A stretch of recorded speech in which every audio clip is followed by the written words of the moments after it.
Israel's war in Gaza has escalated to a heartbreaking milestone, with the death toll surpassing 40,000, as reported by the Hamas-run Health Ministry. The conflict, which began on 8 October after Hamas launched a surprise attack on southern Israel, has resulted in widespread devastation. The ministry's figures include approximately 6,000 women and 11,000 children among the dead, underscoring the immense civilian cost of this ongoing war. The Israel Defense Forces, IDF, claim to have killed over 15,000 combatants throughout the course of the war. However, the distinction between civilian and combatant casualties remains blurred, contributing to the overall tragedy. The true death toll could be even higher than reported, as an estimated 10,000 people are still unaccounted for in Gaza, lost amidst the chaos and destruction. The humanitarian situation in Gaza is dire. The population has been squeezed into an increasingly small area, with many people displaced multiple times as they flee the violence. The IDF has repeatedly warned civilians to relocate ahead of military operations, dropping leaflets in areas like Khan Yunis in southern Gaza. However, these warnings offer little comfort, as there are few places left that can be considered safe. The constant displacement has forced thousands of Gazans into large, makeshift encampments where basic necessities like running water and toilets are scarce. Casey Harity, who works for Save the Children International and leads the organization's efforts in Gaza, describes the living conditions as incredibly dire. In an interview with ABC News, she shared how the population is enduring night after night of bombardment.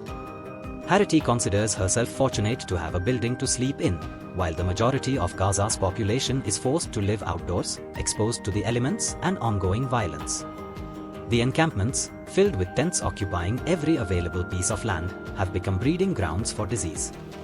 Harity reports outbreaks of illness in these shelters, exacerbating the already horrific conditions. The lack of sanitation and clean water has made daily life a struggle for survival, particularly for children who are bearing the brunt of the war's brutality.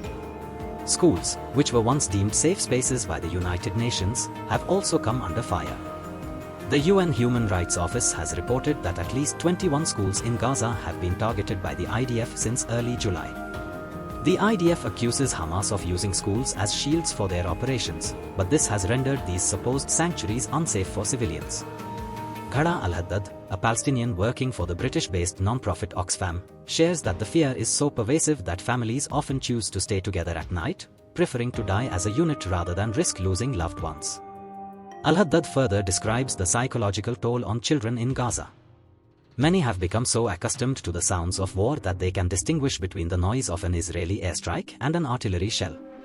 Children are often tasked with fetching water and collecting wood, exposing them to even more danger.